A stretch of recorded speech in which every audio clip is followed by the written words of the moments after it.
ونصلي على رسوله الكريم أما بعد فأعوذ بالله من الشيطان الرجيم بسم الله الرحمن الرحيم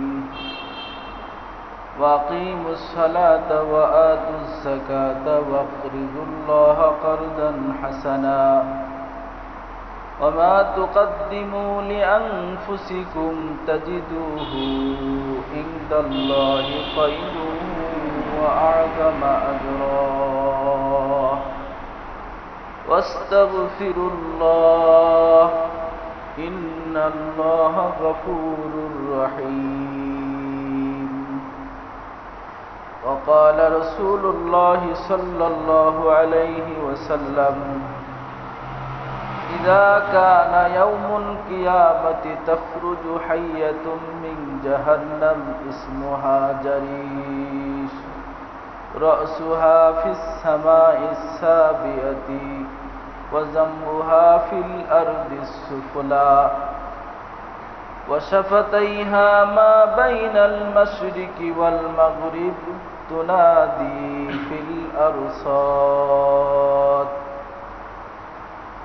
فيقول أين من أهلي إلى آخر الحديث أو كما قال النبي عليه الصلاة والسلام صدق الله المولانا العظيم وصدق رسوله النبي الكريم ونحن على ذلك لمن الشاهدين والذاكرين والشاكرين والحمد لله رب العالمين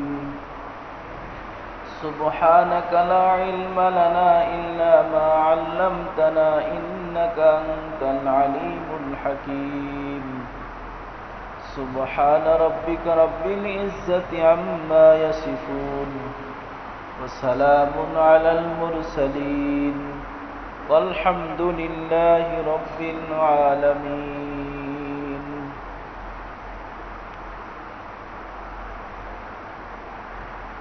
আলহামদুলিল্লাহ আল্লাহ সুবহানাহু ওয়া তাআলার দরবারে অসংখ্য অগণিত শুকর যে আল্লাহ সুবহানাহু ওয়া তাআলা আমাদেরকে অতি দয়া করে মায়া করে ভালোবেসে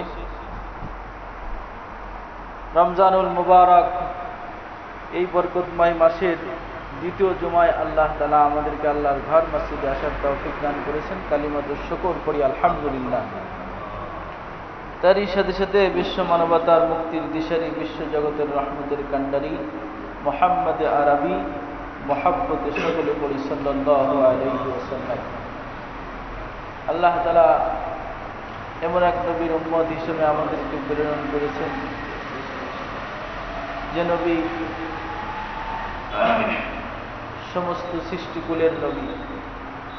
আল্লাহ তাআলা স্বয়ং নবীকে ঘোষণা দিতে বলেছেন যে কুল, হে নবী আপনি বলেন, ইয়া আইয়ুহান নাস ইন্নী রাসূলুল্লাহি ইলাইকুম জামিআন, আমি তোমাদের সকলের নিকটেই রাসূল হিসেবে প্রেরিত হয়েছি। সুবহানাল্লাহ।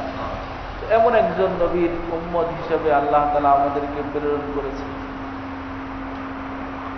তো সম্মানিত হাজিরিন, রমজান মাস ইবাদত বন্দেগীর মাস, গুনাহ মাফের মাস। রমজানকে রমজান বলা হয় এজন্য বলে ইন্নামার রমাদান সুম্মিয়া রমাদান, যে ইয়ারমুজুহুজ যুনুব, সে গুনাহকে মিটায়ে দেয়, গুনাহকে জ্বালায় দেয়, গুনাহকে জ্বালায় পোড়ায় দেয়। এজন্য রমজানকে রমজান বলা হয়েছে।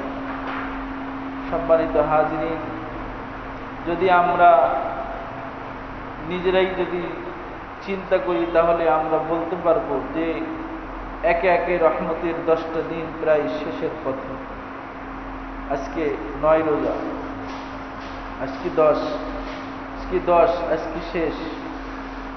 তো আমি আল্লাহ রাব্বুল আলামিনের কাছ থেকে এই রহমতের 10 দিনের মধ্যে কতটুকু রহমত আমি নিতে পারলাম।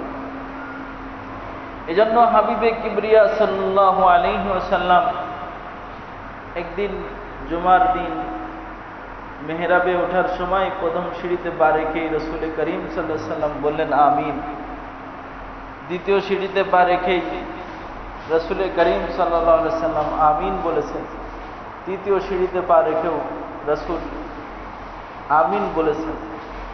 তো সাহাবা একরাম রসুলের এই মেহরাবে ওঠা ব্যতিক্রম দেখে নামাজের পরে জিজ্ঞাসা করেছে।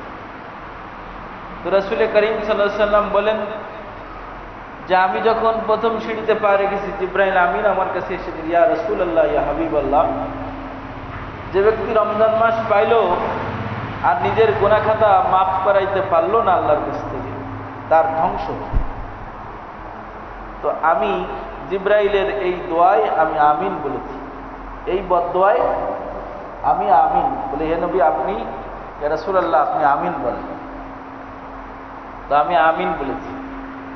দ্বিতীয় সিঁড়িতে পা রেখে তখন জিবরাইল আমিন বলেছে যে সে তার সামনে আমার নাম উচ্চারণ করা হয়, আমার নাম তার সে শোনে অথচ সে আমার পরে দুরূদ পড়ে না, তার জন্য ধ্বংস। তো এর জিবরাইলের এই বদদোয়ার পরে আমি আমিন বলেছি। আর তৃতীয় নম্বর রাসূল করিম সাল্লাল্লাহু আলাইহি সাল্লাম বলেন যে তৃতীয় সিঁড়িতে পা রাখার পরেই জিবরাইল আমিন বলে যে ব্যক্তি তার পিতামাতা উভয়কে পেল অথবা কোনো একজনকে পাইল কিন্তু তাদের খেদমত করে সে জান্নাতি হইতে পারল না, তার জন্য ধ্বংস হয়। তো আমি আমিন বলেছি। হাদিসের ব্যাখ্যায় লেখা আছে যে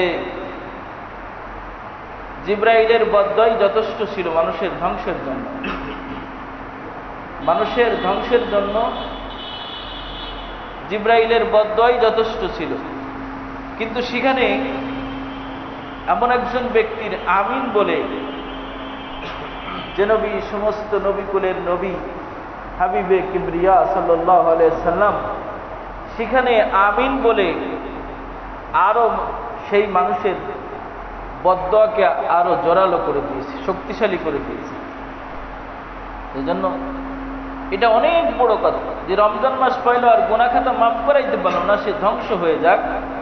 এই বদদোয়া জিবরাইল আমিন করেছে, রসুল সেই আমিনের সাথে সেই বদদোয়ায় আমিন বলেছে।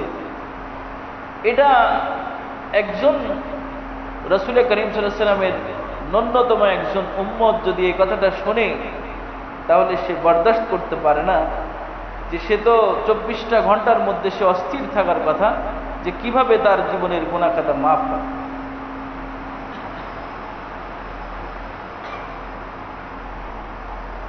গুনাহ মাফের জন্য তো বাজু বুজুর্গদের জিন্দেগিতে এমন আছে 24টা ঘন্টার মধ্যে অস্থির এবং কাটা কবুতরের মতো ছটফট ছটফট করছে, বলে আমি তো জানি না যে আমার গুনাহ খাতা মাফ হয়েছে।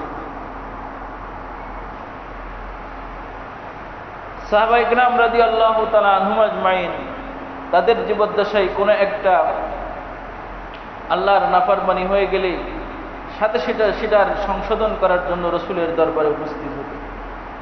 যতক্ষণ না সেটা ক্ষমার সিদ্ধান্ত ফয়সালা হতো ততক্ষণ তারা স্থির থাকতে পারতেন না। কিন্তু রমজান মাসের 10 দিন চলে যাচ্ছে, কিন্তু আমি জানি না যে আমার গুনাহ খাতা মাফ হয়েছে কিনা। বলে এটা আমি কিভাবে বুঝবো? প্রশ্ন থাকে যে এটা আমি কিভাবে বুঝবো যে আমার গুনাহ খাতা মাফ হয়েছে, ইবাদত কবুল হয়েছে কিনা এটাও বোঝা যায়।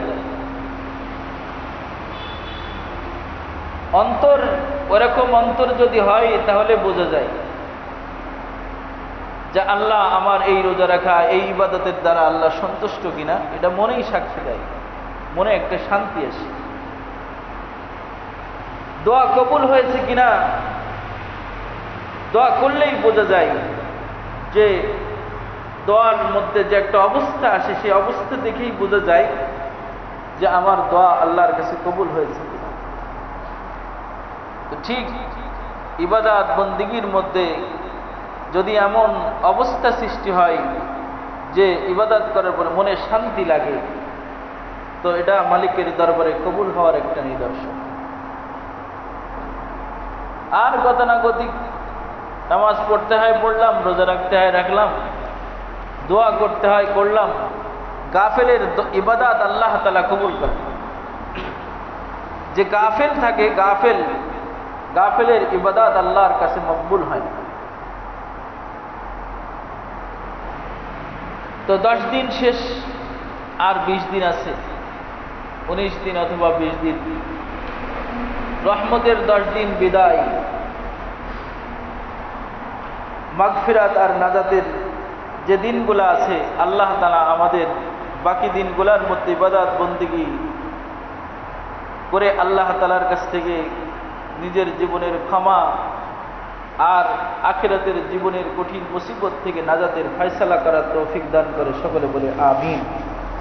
সম্মানিত হাজিরিন, কিয়ামতের ময়দানে যে সমস্ত মানুষদেরকে জান্নাতে ডাকা হবে, আউয়ালু মাই ইউদআ লিস-সাইমিন, জান্নাতে একটা দরজা আছে, সেই দরজাটার নাম হলো রায়্যান, বাবুর রায়্যান। এই রায়্যান দরজা দিয়ে শুধু রোজাদারদেরকেই ডাকা হয়, রোজাদারদেরকেই ডাকা হয়। রাসূল করিম সাল্লাল্লাহু আলাইহি সাল্লাম, যে ব্যক্তি সুস্থ, শরীয়ত সম্মত কোনো অসুবিধার কারণে সে রোজা রাখতে পারে না, এমন না যে সে ইচ্ছাকৃতভাবেই সুস্থ শরীর, রোজা রাখার সুযোগও তার কাছে রয়েছে। ইচ্ছাকৃত যদি রমজানের একটি রোজা না রাখে, তাহলে রমজানের একটি রোজার জন্য সে যদি রমজান ব্যতীত অন্য 11টা মাস ধারাবাহিকভাবে রোজা রাখে, তবু রমজানের একটা রোজার পরিমাণ তার কখনো অর্জন হবে না। রমজানের একটা দিন, একটা সময়, একটা রোজার কত দাম!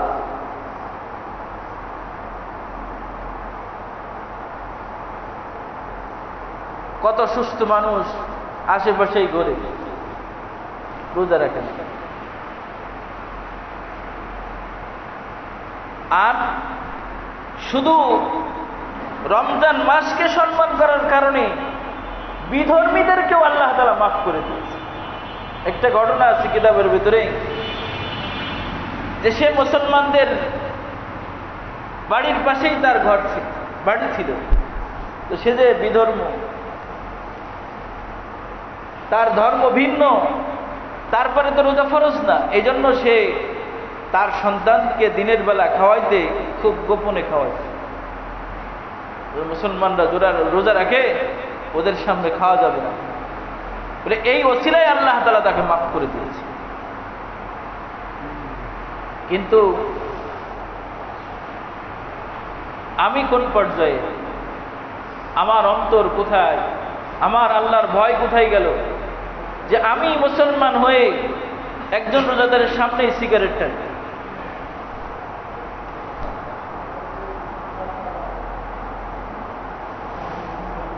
খোলামেলাই খাইতেছে।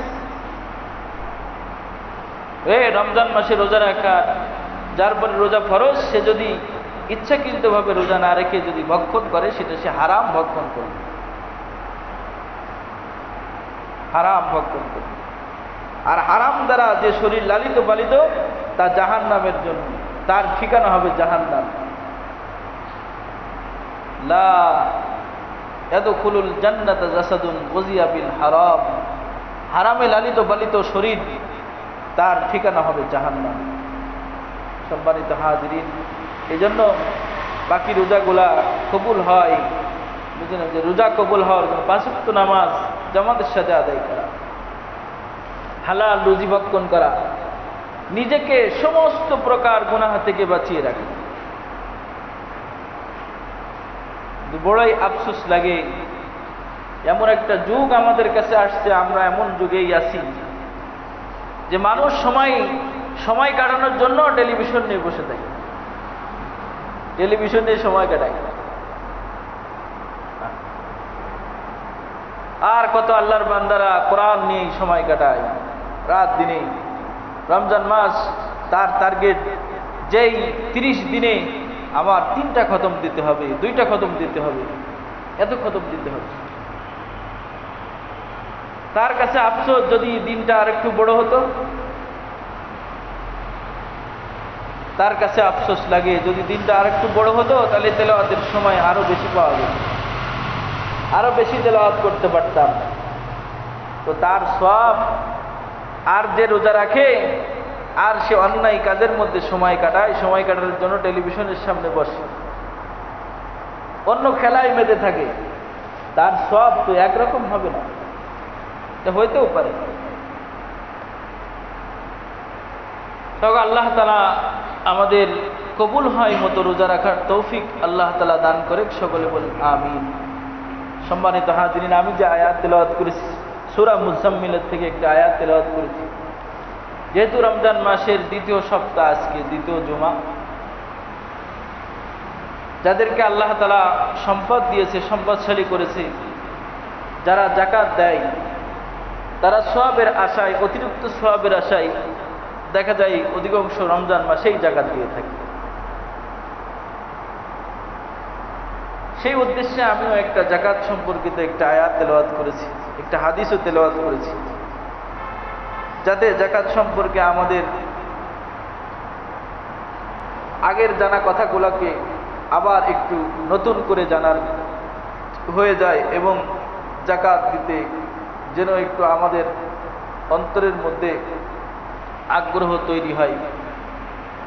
আল্লাহ তাআলা সূরা মুজাম্মিলের এই আয়াতের মধ্যে বলেন, ওয়াকিমুস সালাতা ওয়া আতুজ যাকাত, যে তোমরা নামাজ কায়েম করো এবং যাকাত আদায় করো।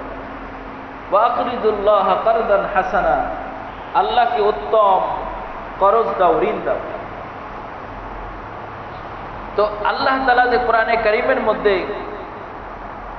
ওয়াকিমুস সালাতা ওয়া আতুজ যাকাত বলেছে, ইসলামের যে 5টি স্তম্ভ, 5টি রুকন রয়েছে, কালিমা, নামাজ, রোজা, হজ, যাকাত। যাকাত একটা অন্যতম একটা স্তম্ভ, রুকন। আল্লাহ তাআলা যাদেরকে সম্পদ দিয়েছে, তাদেরকে আল্লাহ তাআলা এই নিয়ামত যাদেরকে দান করেছে, তারাই যাকাত আদায় করবে। তো যাকাত, এই যে 5টা স্তম্ভের মধ্যে অন্যতম একটা স্তম্ভ হলো যাকাত। যাকাত শব্দের অর্থ হলো বৃদ্ধি হওয়া, পরিষ্কার হওয়া, পবিত্র করা, পরিষ্কার করা। তো যারা যাকাত আদায় করে তাদের ব্যাপারে তাদের মাল এবং তাদের অন্তর পরিষ্কার হয়, তাদের সম্পদ বিপদ মুক্ত থাকে। আল্লামা আশরাফ আলী থানভী রহমাতুল্লাহ আলাইহি উনি একটা কিতাবের মধ্যে উল্লেখ করেছে যে থানা বনে অথবা লাহোর শহরে হতে পারে, যে একজন বিধর্মী হিন্দু, সে যাকাত আদায় করে। তো তার কাছে জিজ্ঞাসা করা হয়েছে যে আপনি যাকাত আদায় করেন কেন? তো উনি বলছে যে আমি শুনেছি যে যাকাত আদায় করলে সম্পদ হেফাজতে থাকে। তা আমি যেখান থেকে যাকাত দেওয়া শুরু করছি, সেখান থেকে আমার ব্যবসায়ী সম্পদ কোনোদিন কোনো দুর্ঘটনা ঘটে নাই। আর এর আগে কখনো মাল আনতে যেয়ে জাহাজ ডুবে গেছে, মাল নষ্ট হয়েছে, ঘরে আগুন লেগেছে, কিন্তু আমি যেখান থেকে যাকাত দেই সেখান থেকে আমার সম্পদের কোনো ত্রুটি হয়নি। তো আল্লাহ তাআলার সাথে সম্পর্ক করার জন্য, আল্লাহর কাছে মকবুল বান্দা হওয়ার জন্য, আল্লাহর কাছে কবুল হওয়ার জন্য 2টা জিনিস খুব জরুরি। একটা হলো আল্লাহর সাথে সম্পর্ক তৈরি করা, আরেকটা হলো বান্দার সাথে সুসম্পর্ক তৈরি করা। তো আল্লাহ তাআলা এই আয়াতের শুরুতেই যে 2টো শব্দ বলেছে, ওয়াকিমুস সালাতা ওয়া আতুজ যাকাত, নামাজ কায়েম করো এবং যাকাত আদায় করো। তো তাফসীরের কিতাবে লেখা আছে যে নামাজ আদায় করার দ্বারা বান্দার সাথে আল্লাহর সাথে এক গভীর সম্পর্ক তৈরি হয়, আর দান সদকা, যাকাত, ফিতরা দ্বারা বান্দার সাথে সুসম্পর্ক তৈরি হয়। ওয়াকরিদুল্লাহ কারদান হাসানা, এরপর আল্লাহ তাআলা বলে উত্তম করজ দাও। আল্লাহ তাআলা কি অভাবী? বলেন, আল্লাহ কি অভাবী? আল্লাহ করজ চান কেন?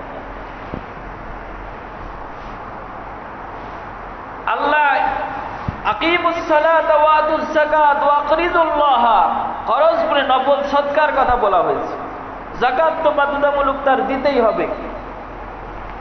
ওয়া আকরিদুল্লাহ কারদান হাসানা, উত্তম বলে আল্লাহকে উত্তম ঋণ দেওয়ার কথা বলা হয়েছে। যে নফল সদকা যখন বান্দা বান্দিরা আল্লাহ তাআলার রাস্তায় করে, তো আল্লাহ তাআলা এরপরে বলতেছে ওমা তুকাদ্দিমু লিআনফুসিকুম তাজিদুহু ইনদাল্লাহ, তোমরা যা কিছু অগ্রে প্রেরণ করতেছো তোমাদের নিজেদের জন্য, লিআনফুসিকুম তাজিদুহু ইনদাল্লাহ, তা অবশ্যই আল্লাহর কাছে তোমরা রক্ষিতভাবে পাবে, আল্লাহর কাছে তা জমা থাকতেছে। কারণ হাদিস শরীফে আছে as-sadaqatu taqau fi kaffir rahman তাকাউ মিন কাবলিল ফকির, কোন অসহায় বা যাকাত প্রাপ্ত বা গরিব মানুষ ফকির মিসকিনকে যখন কোনো বান্দা দান করে, তো ওই দানটা ফকিরের হাতে পৌঁছানোর আগেই আল্লাহ রাব্বুল আলামিনের কুদরতি হাতে পৌঁছে। এটা আল্লাহ তাআলার হাতে আগে পৌঁছে। একথা শোনার পর সিদ্দিকা আয়েশা রাদিয়াল্লাহু তাআলা আনহা টাকা পরিষ্কার করতেন। একদিন থেকে টাকা পরিষ্কার করে, আল্লাহ রসুল বলে আয়েশা টাকা পরিষ্কার করো কেন? বলে ইয়া রাসূলুল্লাহ, ইয়া হাবিবাল্লাহ, আপনি বলেছেন যে টাকা যখন মানুষ সদকা করে, দান করে, তো এই টাকা সর্বপ্রথম ফি কাফির রহমান তাকাউ as-sadaqatu তাকাউ ফি কাফির রহমান, আল্লাহ তাআলার কুদরতি হাতে পৌঁছে। আর আমি আয়েশা এটা অপছন্দ করি যে আমি এমন টাকা দান করব যে টাকাটা ময়লা, আল্লাহর কাছে ময়লা যুক্ত অবস্থায় টাকাটা যাবে, এটা আমি অপছন্দ করি। কিন্তু এটা দুঃখজনক হলেও সত্য যে আর আমরা যখন দান করি মানিব্যাগ তলাশ করে, বা যেটা ছেঁড়া পুরনো কালো হয়ে গেছে ওইটা, আর যদি তলাশ করে মানিব্যাগে না পাই তা বাস হয়ে যাবে, মানে আল্লাহর একটু মানিব্যাগ দেখাই দেবে। এই জন্য আল্লাহর সাথে সম্পর্ক বান্দা নামাজের মাধ্যমে করবে, আর বান্দার সাথে সম্পর্ক হলো যাকাত সদকা ফিতরের দ্বারা করবে। ওয়ামা তুকাদ্দিমু লিআনফুসিকুম, যা কিছু তোমরা অগ্রে প্রেরণ করতেছো, তাজিদুহু ইনদাল্লাহ, আল্লাহর কাছে অবশ্যই তোমরা পেয়ে যাবে। কেমন ভাবে পাবে জানো? খায়রুম ওয়া আযামু আজরা, অনেক উত্তম, যা পাঠিয়েছো তা তোমাদেরকে দেওয়া হবে না, অনেক বাড়াইয়ে দেওয়া হবে। ওয়া আযামু আজরা, অনেক বড় প্রতিদান হিসেবে তোমাদেরকে তা দেওয়া হবে। আস্তাগফিরিল্লাহ, আল্লাহর কাছে ইস্তিগফার করো, ক্ষমা চাও। কারণ নামাজ পড়তে গেলেও নামাজের পরে ইস্তিগফার পড়তে হয়। মুফাসসিরিন ইকরাম লেখে প্রত্যেকটা নেক আমলের পরে আল্লাহ তাআলা নিজেই এখানে নির্দেশ করে আস্তাগফিরুল্লাহ, আল্লাহর কাছে ইস্তিগফার করো। নামাজ পড়তে যদি ত্রুটি হয়ে যায়, যাকাত আর সদকা ফিতর দিতে যে যদি ত্রুটি হয়ে যায়, তবু আল্লাহর কাছে ইস্তিগফার করে ত্রুটির জন্য ক্ষমা চাও। ইন্নাল্লাহ গফুরুর রহিম, নিশ্চয় আল্লাহ অত্যন্ত ক্ষমাশীল। তো এটা আল্লাহ তাআলা কোরআনে কারীমের বহু জায়গায় নামাজ আর যাকাতকে একসাথেই উল্লেখ করেছে। আকিমুস সালাহ ওয়া আতুজ যাকাত ওয়ারকাউ মা'র রাকিঈন, কোথাও ওয়ামা উমিরু ইল্লা লিয়াবুদুল্লাহ মুখলিসিনা লাহুদ্দিন হুনাফা ওয়া ইউকিমুস সালাতা ওয়া ইউতুজ যাকাত যালিকা দীনুল কাইয়্যিম।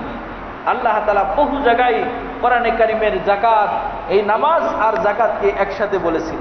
কোথাও মুমিনের গুণ হিসেবে বলেছে সূরা মুমিনুন, মানে কদ আফলাহাল মুমিনুন, মুমিনরা সফলতা অর্জন করেই ফেলেছে, মুমিনরা সফল হয়েই গেছে। আল্লাহ তাআলা বলে কদ আফলাহাল মুমিনুন। তো তাদের ব্যাপারে বলা হয়েছে যে আল্লাযীনা হুম লিয-যাকাতি ফাঈলুন, যারা যাকাত আদায় করে, মুমিনের একটা গুণ হলো যে তাদের সম্পদ আল্লাহ তাআলা যদি তাদের নিসাব পরিমাণ সম্পদ দিয়ে থাকে, তখন তারা এটা যাকাত আদায় করে।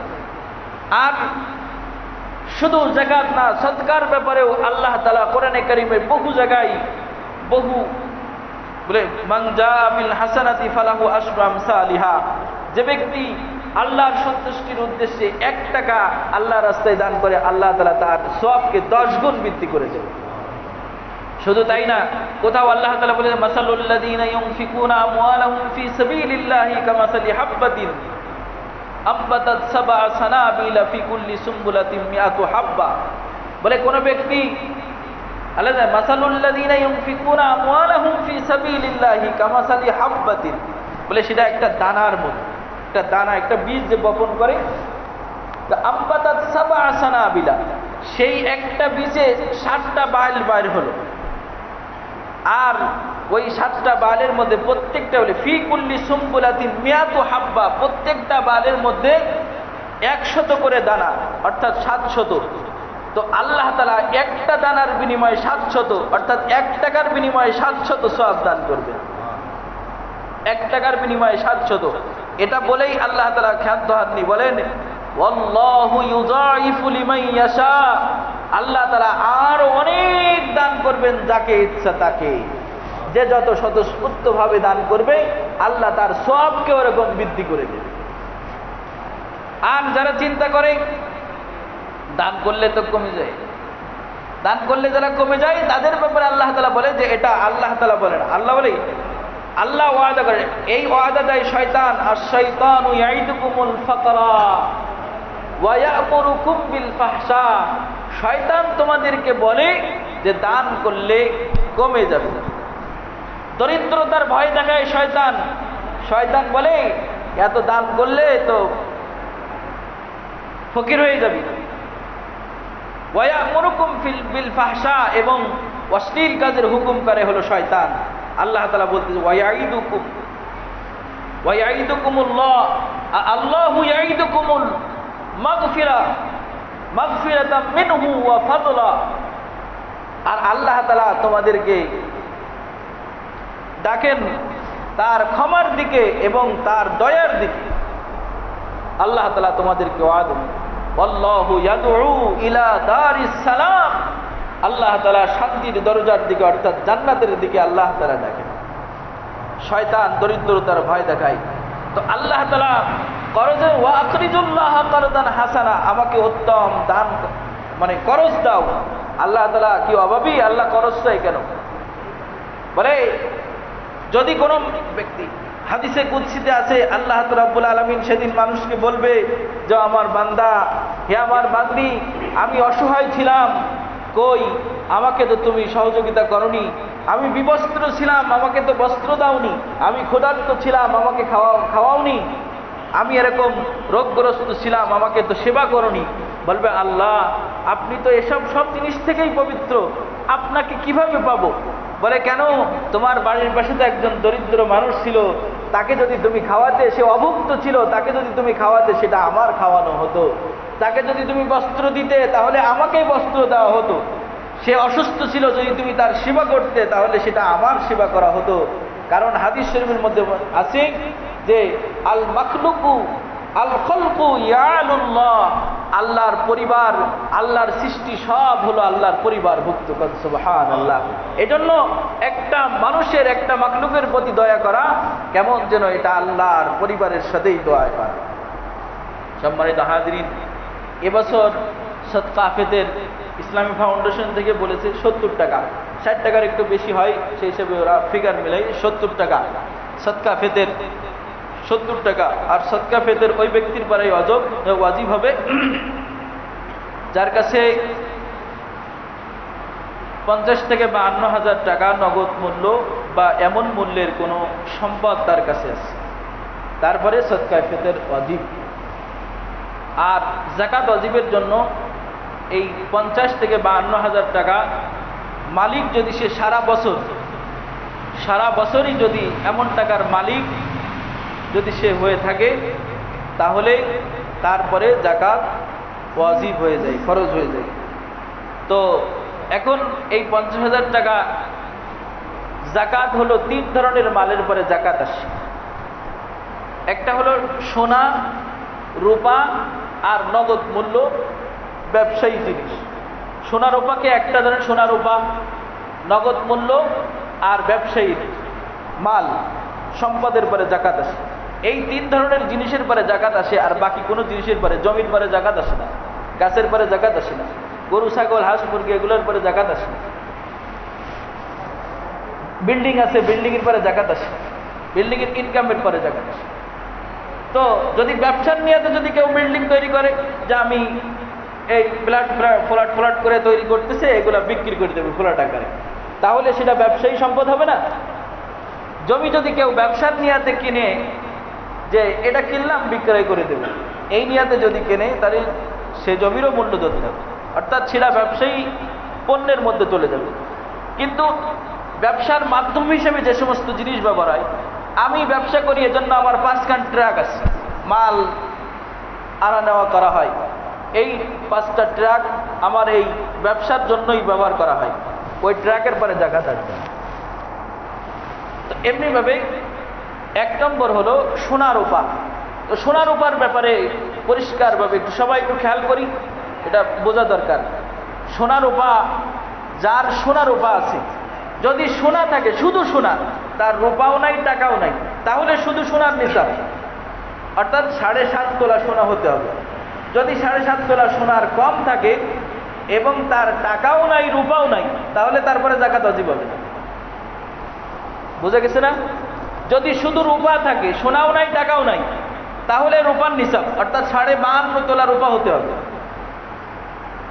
কিন্তু কারোর কাছে টাকাও আছে, সোনাও আছে, রূপাও আছে, তাহলে তখন আর সোনার রূপার নিসাব ধরবে না, তখন সোনা রূপার মূল্য হিসাব করে টাকার সাথে যোগ করতে হবে। দেখা যায় অনেক মহিলাদের সোনা আছে, কিন্তু তার বাপের বাড়ির থেকে হোক, তার বাপ হোক, তার ভাই হোক, তার বোনেরা হোক, বা তার স্বামী হোক, বা তার ছেলেরা হোক, তাকে 2-5 হাজার টাকাও দিয়েছে। অনেক সময় হাত খরচের জন্য টাকা দেয়, তো তার কাছে যদি ওরকম টাকাও থাকে নগদ, আবার তার সোনাও আছে রূপাও আছে, তাহলে তখন সোনা রূপার নিসাব ধরা হবে না, তখন টাকার নিসাব ধরতে হবে। অর্থাৎ সোনা রূপার মূল্য হিসাব করে টাকার সাথে যোগ করে জাকাত দিতে হবে। আর যদি কারোর টাকা না থাকে, শুধু সোনা রূপা থাকে, তাহলে শুধু সোনা রূপার নিসাব।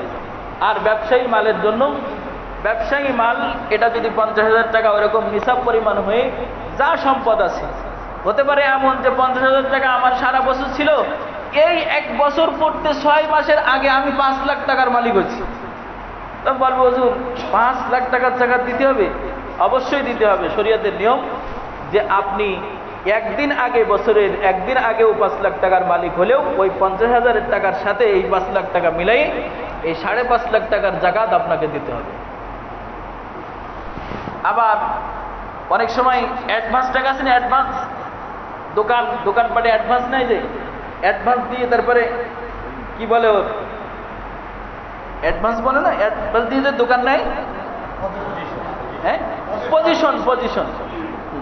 এই পজিশনের 2টা নিয়ম আছে, 2 ভাবে পজিশন নেওয়া হয়। একটা হলো এই শর্তের সাথে যে আমি আপনার এই দোকানটা পজিশন নিতে, যে 2 লক্ষ টাকা আমি দিচ্ছি এবং আমার প্রতি মাসিক ভাড়া হলো 5,000 টাকা, এই 2 লক্ষ টাকার থেকে প্রতি মাসের 5,000 করে কাটতে থাকবে, তাহলে ওই টাকার জাকাত আসবে না।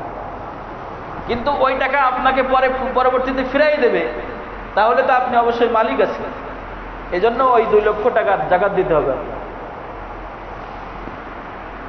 প্রভিডেন্ট ফান্ড আছে না, প্রভিডেন্ট ফান্ড, এই ফান্ডের টাকা বাধ্যতামূলক, সরকারিভাবে বাধ্যতামূলক যা কাটতে হয় সরকারিভাবে, যে এত %, 5% বা 4% এরকম কি নিয়ম আছে। যদি সরকারি ওরকম বাধ্যতামূলক যেটা কাটতে হয়, যে পার্সেন্ট, এই পার্সেন্ট হাতে না আসা পর্যন্ত জাকাত দেওয়ার দরকার নেই। জাকাত এক্ষুনি ফরজ না, হাতে পাইলে দিবে। কিন্তু যদি সে তার 5% বাধ্যতামূলক ছিল, আরো 5% কাটে, অর্থাৎ একসাথে 10%, অতিরিক্ত যে 5% সেখানে জমা রাখতেছে, এই টাকা হিসাব করে তাকে জাকাত দিতে হবে। আর আবার অনেক সময় দেখা যায় যে এই প্রভিডেন্ট ফান্ড, ইন্স্যুরেন্স ব্যবসা করে অনেকে, তাহলে তখন সরকারিভাবে যেটা কাটতেছে সেটারও দিতে হবে, নিজেও যেটা কাটতেছে সেটারও দিতে হবে। আর জাকাতের মাসলা মাসাইলগুলা ভালো হাক্কানি আলেম ওলামাদের থেকে যাচাই করে জাকাতটা আদায়, যেন আমার জাকাতটা সুষ্ঠুভাবে আদায় হয়, এজন্য আমরা সবাই সচেষ্ট হয়ে সমস্ত আলেম ওলামাদের কাছ থেকে পরামর্শ নিয়ে সঠিক মাসলা অনুযায়ী প্রয়োজনে আপনার সম্পদকে তার সামনে পেশ করেন যে আমার এই এই আছে, আমার এই এই আছে, এখন হুজুর আমার এখানে কত টাকা জাকাত আসবে। স্বচ্ছতা নিয়ে আসা চাই, কারণ মানুষ যখন জাকাত থেকে মানুষ দূরে থাকে আল্লাহ তাআলা অনাবৃষ্টি দিয়ে তাদেরকে শাস্তি দেয়। 5টা গজব, 5টা কারণেই 5টা গজব আসে। জিনা ব্যভিচার বেড়ে গেলে মহামারী রূপ আকার ধারণ করে, মহামারী দিয়ে আল্লাহ তাআলা তাদেরকে ধ্বংস করে দেয়। যে সমস্ত এলাকায় মানুষ ওজনে কম দেয় তাদেরকেও আল্লাহ তাআলা এক ধরনের শাস্তি দেয়। তো যারা জাকাত আদায় করে না, তাদের যে সমস্ত জাতিরা জাকাত আদায় করে না তাদেরকে অনাবৃষ্টি, অতিবৃষ্টি, অনাবৃষ্টি দিয়ে আল্লাহ তাআলা তাদেরকে ধ্বংস করেন। এই জন্য যেন আমার জাকাতটা আদায় হয়, আল্লাহ তাআলার গজব আযাব থেকে আমরা বেঁচে যাই। আল্লাহ তাআলা আমাদের তৌফিক দান করুক। একটা হাদিস পড়ছিলাম, হাদিসটার শুধু বাংলাটা বলবো। কিয়ামতের ময়দানে একটা সাপ বাহির হবে, তাকরুজু হাইয়াতুম মিন জাহান্নাম, জাহান্নাম থেকে একটা সাপ বাহির হবে। ইসমুহা জারিশ, তার নাম হলো জারিশ। সে কত বড় হবে? রাসুহা ফিস সামা ইস-সাবা, বলে সপ্তম আসমানের উপর তার মাথা থাকবে।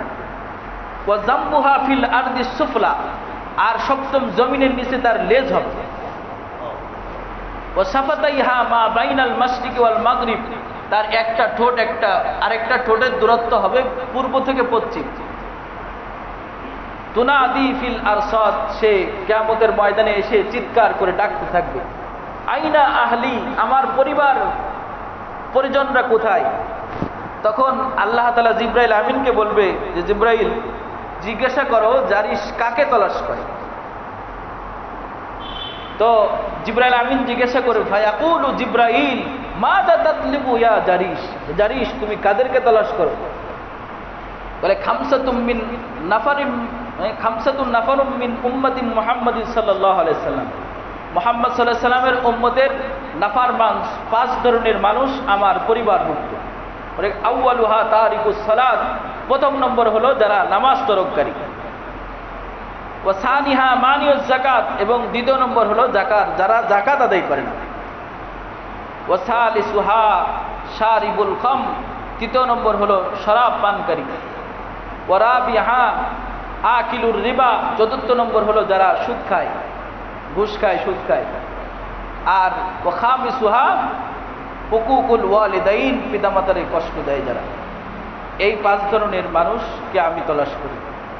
তো আল্লাহ তাআলা এই মাল যারা পঞ্জীভূত করে রাখে, যাকাত আদায় করে না সঠিকভাবে, তাদের মালকে কিয়ামতের ময়দানে আল্লাহ তাআলা বলে যে আল্লাহ তাআলা বলে, আল্লাহ রসুল বলে যে তাদের সম্পদকে সাপ আকার ধারণ করা হবে, বিষধর সাপ। এবং সাপ তাকে তার এই চোয়ালে কামড়াতে থাকবে আর বলতে থাকবে, আনা মালুকা আনা কানজুকা, আমি তোমার সেই পুঞ্জীভূত সম্পদ, আমি তোমার সেই মাল, এরকম করে বলতে থাকবে।